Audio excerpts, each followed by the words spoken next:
Hi everybody, thank you for watching. So today's video is going to be a Q&A with me. I've been seeing an updated Q&A being requested for quite some time now, and we're finally going to sit down and I will answer some of your questions. So I asked on Twitter and then also my Snapchat if you would send me in some questions that you want me to answer. So I'm just gonna try to get through as many as I can, and I hope that you guys enjoyed this. Sometimes I feel a little weird about doing a Q&A because I'm always kind of confused that people like care or have questions. I don't know, it's kind of a funny thing, but I've seen this being requested so many times, and I know my channel has grown a lot recently, so I think a lot of people would like to maybe know a little bit more about me, so that is what I'm hoping to accomplish today. I am still posting on a daily basis right now, so if you do enjoy getting daily content on makeup and beauty, I hope that you'll consider hitting the subscribe button before you go. But if you'd like to learn a little bit more about me with a Q&A session, why don't we go ahead and get started. From Twitter, a question came in from Nazia, hopefully I'm saying your name right, said, I kind of have a lot of questions for you, LOL. Like, how did you and Mitch meet and your love story? How did Mitch and I meet? Mitch and I met in college, and we started dating probably a year to it. I was 18 and I was 19, so we've been together for 10 years. We celebrated 10 years in April of dating. We'll be married for 4 in September. And then another question she had is, what is my top 3 favorite movies? That would be Clueless, Legally Blonde, and then probably Elf. Elf just kills me. Her last question is, who is my celebrity crush? I don't really crush on like celebrities, like actors or like musicians or anything. Like, I love athletes. Chris Bryant, Clay Matthews. Chris Bryant, Clay Matthews. Just Chris and Clay. Chris and Clay is fine. They're fine. Chris Bryant plays for the Chicago Cubs. Clay Matthews plays for the Green Bay Packers, in case you didn't know. Question from Nifet is, my Q&A question is about writing. How do you conquer writer's block? And she said, love your channel. Thank you so much. So I am an author, if anybody does not know that. I am an indie author. I have 5 published novels. This one that you see on my wall is my latest novel, Defining Her. I do always have all of my books linked down below in my description box. They are all available on Amazon as an ebook and then also as a paperback. How do I conquer writer's block? Is to just keep writing. I can't tell you guys how much crap I have written. Like, things that just don't even make sense, scenes that don't make sense to the book I'm writing, but you just have to write to overcome it, because if you just freeze up and stop writing, it is really difficult to get back into the swing of things. This question from Mars is, if you could live in one place for the rest of your life, where would it be? It would be somewhere warm. I live in Iowa and we get really bad winters. Like, we get like 2 to 3 months of actual legit like warm summer weather, and everything else is just colder. The winters can go on forever. It can start snowing before Halloween in October and it doesn't stop until April, and you're just like, I just want to be somewhere warm. I want to walk outside of my house without worrying about a coat and mittens and a hat, and what if my car gets stuck? Do I have warm enough boots? You have to have an emergency kit in your car in the winter if you leave, because you don't know if you're going to get into a car accident and get stuck and possibly freeze to death. Like, you have to have an extra coat. You have to have blankets in your car. You have to have an emergency pack with water and granola bars in your car. It's ridiculous. I just want to walk outside and just be outside. But no, in the winter, there's so many different other things that you have to think about, and it's super annoying. So just really anywhere warm. That's all. So this one is a Snapchat question from Ilham. It says, let's see, when did you write your first book? Technically, I wrote my first book when I was like 9. I used to write like spin-offs from the Babysitter's Club. If anybody's familiar with the Babysitter's Club from Anna M. Martin, I used to literally, I would just take the characters off of her pages and I would write my own little books in my notebooks. I mean, I would create full stories. I don't know how many words they were, but they were a full story. There was a beginning, a middle, and end. There was all the secondary characters were in there, but I didn't make up like my own characters or anything, but I made up their own settings. And then I did the same thing with Mary-Kate and Ashley. I was a huge Mary-Kate and Ashley Olsen fan when I was younger too. My like first actual book, I started writing it when I was 18, 19 is when I started writing it, but I believe I was 21 when I published it. 21, 22, so Yeah. And she also says, what countries do you want to visit but never had the chance to? Anyways, I love you, Samantha. You're so pretty and amazing, and keep up the good work. Thank you. I mean, I just want to go everywhere. I would love to travel if I could. Traveling has always been a huge passion of mine. I actually went to college and I have my associate's degree in travel and tourism, and then I have my bachelor's degree in business. But I couldn't decide what I wanted to do, and you know, everybody was like, oh, just go and get your gen eds and do that. And then I saw this AIB College of Business in Des Moines, and they offered travel as a major, and I was like, I want to major in travel. I didn't even know what that meant, but I was like, yeah, I'm gonna do that. And it was awesome. We got to go to Amsterdam our first year. Like, it was part of our curriculum was that we would plan this whole trip. We would plan the flights and the hotel and the activities and study the, you know, currency exchange and the language and all this other stuff. But then at the end of the year, we actually got to go on the trip. It was really amazing. So we went to Amsterdam our first year, and we went to Jamaica our second year. But yeah, I would love to go everywhere. Italy is probably my top choice that I would absolutely love to go to. That would be amazing. But I would just love to go everywhere and just be able to experience different cultures and different lifestyles. I think that is super fascinating to me. I love going on trips too, where I can like lay on the beach and relax, and you know, that's amazing too. I've been to like St. Lucia for our honeymoon, and we did the Bahamas the year after for our 1-year anniversary, and those were really fun. But at the same time, like, we were going into like the main part of the town, and I was talking to all the people and asking the kids about their school and what they do after school, what do they do for fun. Like, that stuff is what is really interesting to me, and like a big reason why I love to travel. So this is from Mac8LM on Snapchat. It says, how many tattoos do you have, if you're comfortable talking about them, and what are they of? Thanks, I'm gonna go watch the Will I Buy It now. I like that. So I have, what do I have? 1, 2, 3 tattoos. I have one on my foot, a tattoo on my foot in Chinese letters that translate loosely to travel because I love traveling. That was the first tattoo I got. I was 18 when I got it, and it was one that I just always wanted to do something with traveling. Like, that's, all of my tattoos have some sort of certain meaning. All 3 of my tattoos have some sort of like certain meaning, but travel was one of my very first passions. It sounds really weird, but my grandmother always had all these encyclopedias in her house. Why, I have no idea. But I would take the encyclopedias and I would find, like, I would look up different states and I would write down everything about that state. The capital, the state bird, the state flower, like the population at the time. I would just try to study. Like, when I would go to her house, I would have like study sessions. Like, I've always been a huge nerd, obviously, but I would have like study sessions with myself, learning about all the different states. Like, I always did like puzzles of the map of the United States. I would put together like puzzles and stuff. Obviously, I went on to major in travel, and it's always just been a huge passion of mine. I really wanted a tattoo that meant a lot to me, and I thought a lot about it, and I still love it. And a lot of people are like, oh, you got it on your foot because, you know, travel, walk. I'm like, didn't even think of that, but let's go with that one. And then my second one, I don't know if you'll be able to see it. It's behind my ear. Let's see. It's behind my ear, if you guys can see it. I don't know how pink it is. It's really hard for me to see, but it is the breast cancer ribbon. My grandmother passed away from breast cancer, so I got that one for her.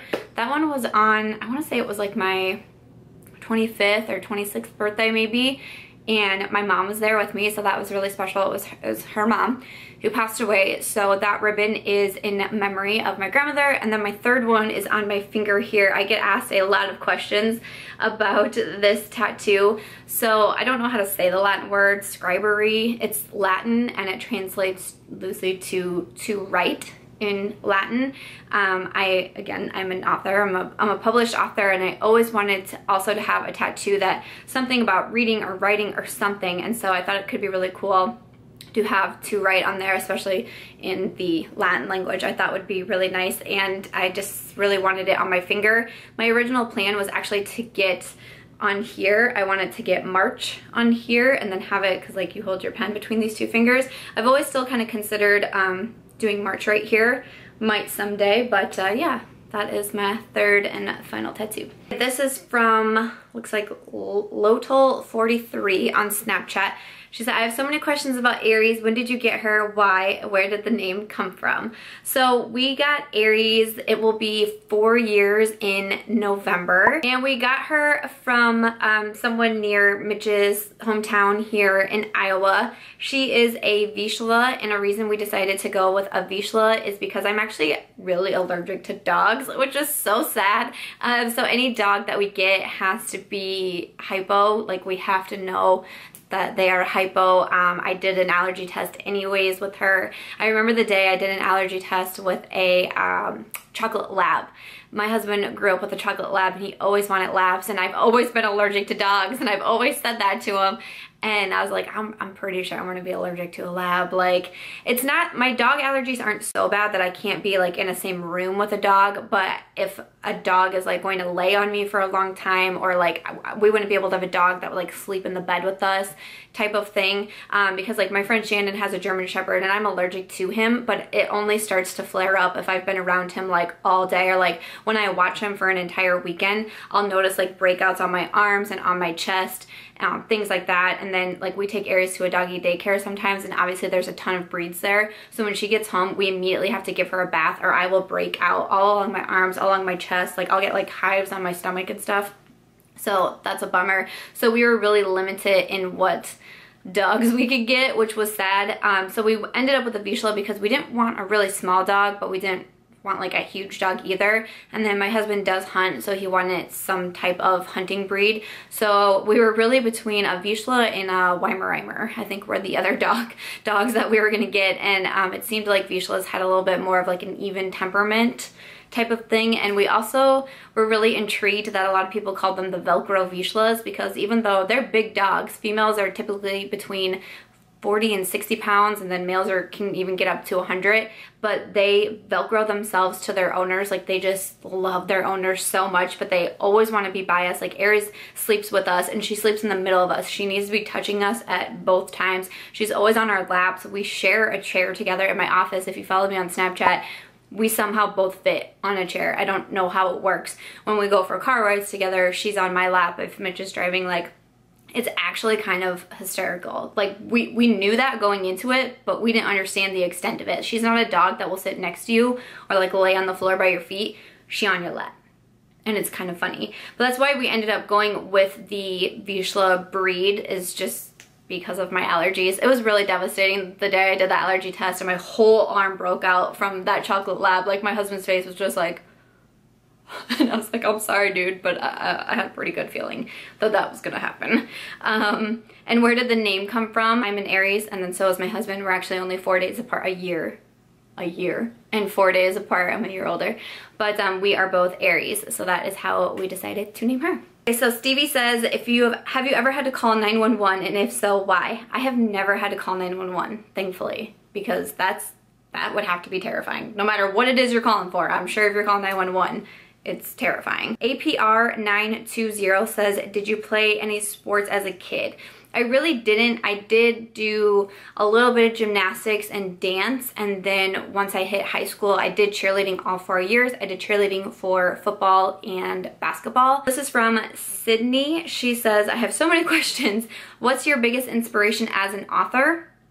I think my biggest inspiration would be, I want to say my life, but not necessarily. It's kind of hard to explain. How would I explain this? There's been a lot of like bad situations that I've been through, and then at the same time just a lot of interesting situations that I've been through, and every time I've gone through a certain situation, I'm like, someone might find that interesting to read, someone might find that helpful to read, but I also think there has to be a reason I went through this. Like, there has to be a bigger reason of why I went through this situation. And to me, it's so I can write about it and so I can pass it along to others. Because when I was a kid, we had a really bad several situations happening, and I would escape into books. I would escape into the Babysitter's Club. I would escape into Sweet Valley High to take my mind off of what was going on, to get lost in someone else's world that was so much better than mine. But at the same time, I also learned a lot, because just with certain situations that were happening when I was growing up, I didn't always have, like, I mean, obviously you don't have the social media that we have today and the internet and all that, but I learned a lot from those books. I learned a lot about life. I learned a lot of valuable lessons from my books. Are something that I really do think helped shaped me into who I am. And if I didn't have my books and I wasn't as invested in reading as I always was growing up, I honestly worry about where I would be today. That's a 100% true statement, and so that's kind of scary, but that's kind of where my inspiration comes from. If I'm dealing with a bad situation, it's kind of therapeutic for me to write about it, and also to try to, like, if someone hurts me or something, like a friend, it's therapeutic and also interesting for me to try to get into their mindset, to try to write it from a different point of view too. I feel like it's interesting and can really help me out, but the biggest thing is I hope some of my books are helping someone else, like books helped me. She also says, what jobs have you worked in the past? My first job was at a pizza place. I was 14. It was called Papa Murphy's, and I got fired because I wouldn't take my acrylics off. Why would you hire me when I had acrylics on? Why wouldn't you have been like, hey, to work here, you have to take your acrylics off? It was like a month into the job. I always did the cash register. Like, I didn't make the pizzas, and if I did make the pizzas, I put the gloves on, because that's what you should do. So like, what was the big deal about my nails? But it was like a month into it or something. They're like, yeah, you're gonna need to take off your nails. And I was like, no. That wasn't happening. I also did recovery at a JCPenney in a mall. That was like a holiday job where basically you went to the dressing rooms and took out everything that people left behind and then put it back on the shelves. Oh my God, that was like the worst job ever. I hated that. That was boring. I worked at a event center in the concession stand. That was one of my funnest jobs ever. I worked with my mom. I worked with my cousin Wendy. A friend worked there for a while with me. It was so much fun. I got to like see hockey games and concerts and comedy shows and all of that. And then working at the concession stand was also a lot of fun. And that was my first job with like tips. So that was super cool. I came to college, I worked quite a few different jobs, but I did work at the activity center at my school, which was like our gym, checking people in and out, like cleaning the machines at night and stuff. But that was actually really fun because it was on campus and, you know, obviously all your friends came and stuff. So that was always fun. I also worked at a hotel at the front desk because once I started my travel degree, I decided I wanted to work on a cruise ship because I thought it would be a way to like travel around to all these different places. And actually, I don't know if it's still a requirement, but back then you had to have 2 years experience at a hotel to get like any sort of like good job on a cruise ship. So I immediately went and got a job at a hotel, and I worked at the front desk, which was super interesting. I really, really liked that job too. I had a lot of fun with that one. And then I've worked at a VA hospital. That was what I did before I started to do full-time writing and YouTube. When I left, I was the new patient enrollee coordinator, so I would bring in new veterans and help set them up for their first appointment. I also did manage a massage clinic for over a year, I think, and if you want to read about that experience, you can buy my novel, The Green Ticket, because that was a weird job experience. Very weird job experience. But it was really interesting. I was 20 years old and managing a business. That was super interesting. But just a lot of behind the scenes stuff that was a little weird. And then she said, when did you start getting more YouTube views and subscribers? Were your videos improving, or was it just constant growth? I want to say maybe it was around like the 10,000 mark or something, around 10,000 subscribers. I think it took me about a year. And kind of after that, I think they came in a consistent growth, but I feel like a lot of it had to do with my Will I Buy It series. Once I started doing the Will I Buy It, I started to see consistent views from that, and more viewers were coming in, and that was really interesting. But I think one of the things that I did best was I listened to the advice of look at your analytics and see what people are watching. See what your videos that are getting the most amount of views, and then keep making those videos. And at the time, so like last year, it was videos where I was talking about makeup. I was doing the Will I Buy It videos and like best and worst videos, and you know, makeup I regret buying, and those types of videos versus like the tutorials and other things like that. So when I started consistently like posting those types of videos, that's when I started seeing a lot of improvement. So if you have a YouTube channel and you want to see growth, you know, look at your analytics, see what videos are being the most watched, and then make those videos. And be my advice, because that's when I think I really started seeing growth, is when I started paying attention to that. And then her final question was, how long does it take you to film and edit the average video? It takes me a really long time to film, depending on what exactly the video is, but I have the Sony a5100, which overheats at 13 minutes, and then I have to wait for it to cool down. So instead of being able to film straight through, I always have to take breaks. So it can take me an hour to 2 hours just to film a video, which sucks. What does it take me to edit my videos? Usually, probably an hour, I would say. I kind of put everything together and then I go through to take out like and you know, repetitive stuff, and then I go through it a third time to just watch everything back and make sure everything looks okay. So it's quite a process. I do it all myself. I don't have anyone helping me record or edit or anything like that. So it's all me, and it can take some time, but that's okay because I enjoy doing it. Video questions in your Q&A, but if you are, my question is, what is that one beauty favorite that you had like 5 years ago you still use and totally recommend all the time? Because I love hearing what are those products that even though you keep testing new makeup, it's still a favorite of yours that you're always going back to.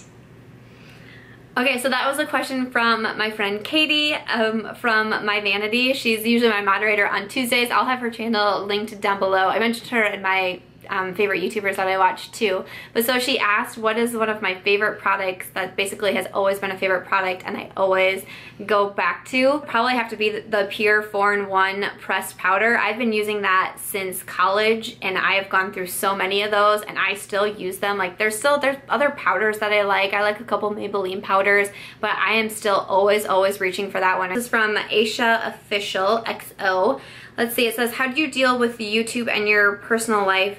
How do you deal with always having to make YouTube videos even when not being bothered or motivated, and what motivates or inspires you? It's definitely really hard to balance YouTube and a personal life. For me, I think it's not quite as hard because I do work from home, so it's really easy to, not easy, but you know, I can take my time during the day when my husband is gone, and this is where I can do it all. I can either write for my novel, I can edit, I can film, I can do that all during the day. And I mean, I work almost every single night as well. You can just ask Mitch, because it's something like, he's like, sometimes I feel like I have to drag you out of your office, but if we're not doing anything, if we're just sitting around at home, it's really hard for me not to go in my office and keep working. But it's because I love what I do so much. I'm excited every single day to get up and go to work, and I understand that not a lot of people can say that. So I feel like, you know, I just feel like that's such an awesome feeling, but it definitely can be hard to balance, especially now that I'm doing a daily upload for the summer. That was really challenging, and there's been a couple of times when I've had to like turn things down and not be able to go out to dinner or do things like that because I know that I need to be working. So it can be hard, but Mitch is definitely the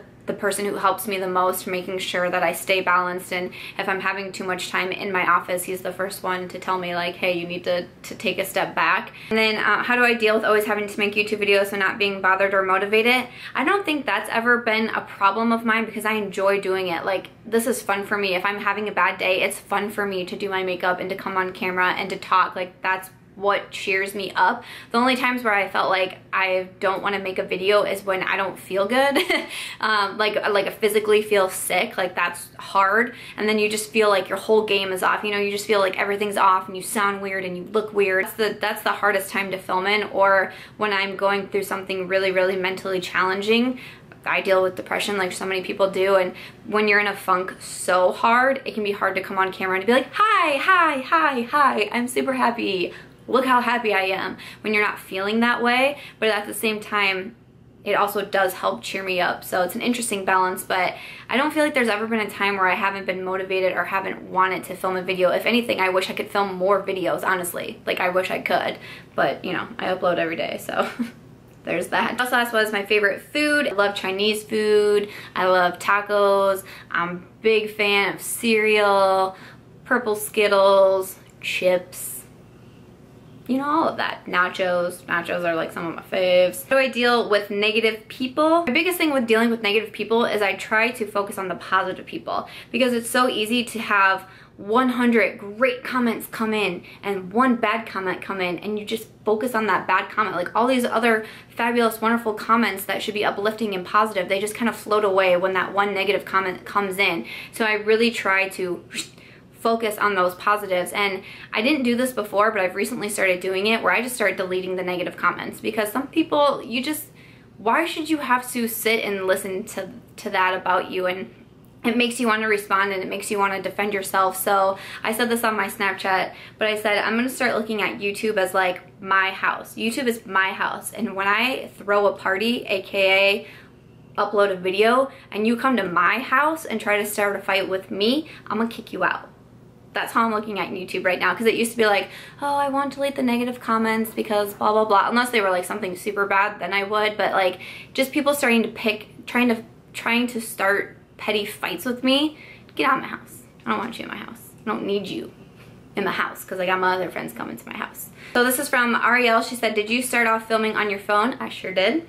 How many subscribers did you have before you got a nice camera? I remember I got my camera with our tax return money last year, so maybe around like 4,000 or 5,000 maybe. So this next question is from Mary Camille 22. How old is Aries? She'll be 4 in September. And is she a Velcro dog since you're home a lot? 100%. 100% Velcro dog. Sometimes it's comical. Like when I take a shower, I can't let her into the bathroom because she will try to get in the shower with me.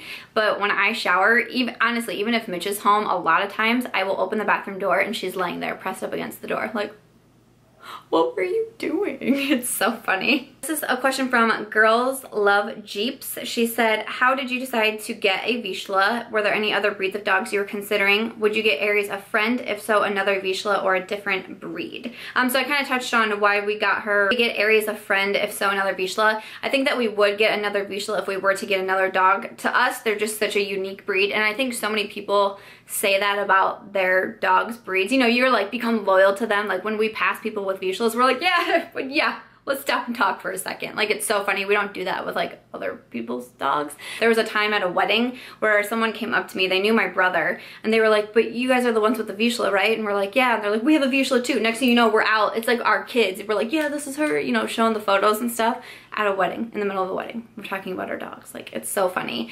But I think that we would get another Vizsla.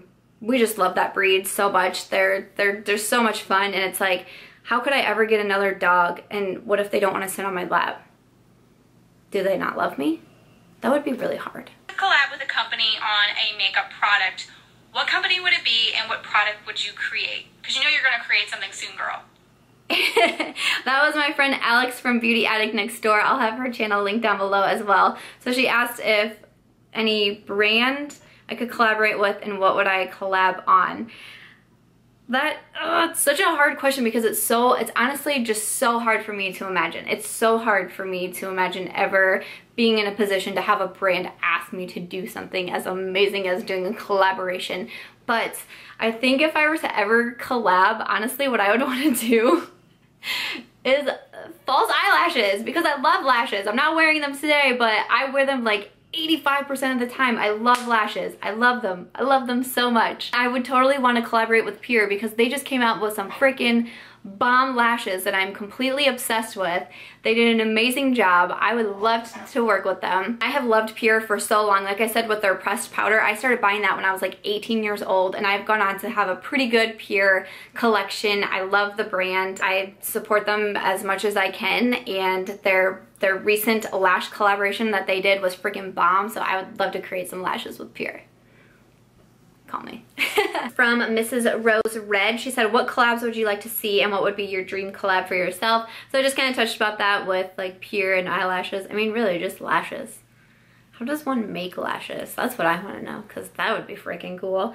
What collabs would I like to see? I would like to see more collabs like what Desi and Katie recently did with Dose of Colors. I would like to see, how do I describe that collab? It was just really inspiring to see. I like that they shared the whole journey. I like that they really had their subscribers and like, you know, family of subscribers involved. I liked seeing the work that goes into a collaboration. I like seeing all that behind the scenes stuff, and I think a lot of people are interested in that too. I just kind of touched on the whole just slapping your name and face on a product for a collaboration in my last Will I Buy a video with some stuff that Benefit recently did, and it honestly has shocked me the number of comments. I'm not kidding you, 98% of the comments probably are people with the same feelings as mine. So I think people want to see the hands-on behind the scene work that goes into a collaboration, and And you know, I know I'm not necessarily saying brands and people, but that's what I want to see from collaborations, and I think it's really cool how Desi and Katie did that pre-party. I think that was really cool to have a giveaway to let people come to that party. I think that was cool, and that's what I would like to see from collaborations moving forward. That's just me. Samantha, my question would be, what is your favorite food? Like, do you like Asian or Mexican or American or something? Alright, bye. So she asked what my favorite food was, so I kind of touched on that, but yeah, probably at least once a week you see me eating like sweet and sour chicken. You also see me eating nachos. You also see me eating a taco, usually a burrito. Those are like some of my favorites. I probably have a bowl of cereal on a daily basis, and chips usually work their way into my system at some point throughout the day.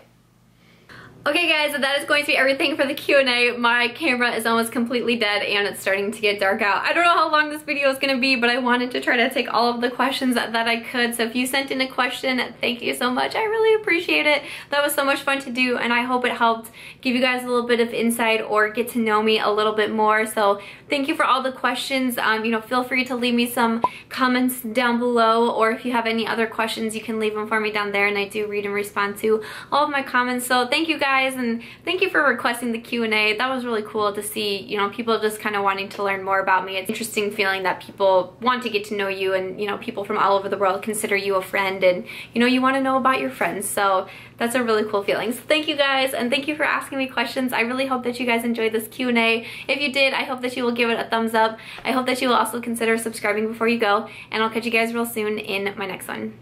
Bye.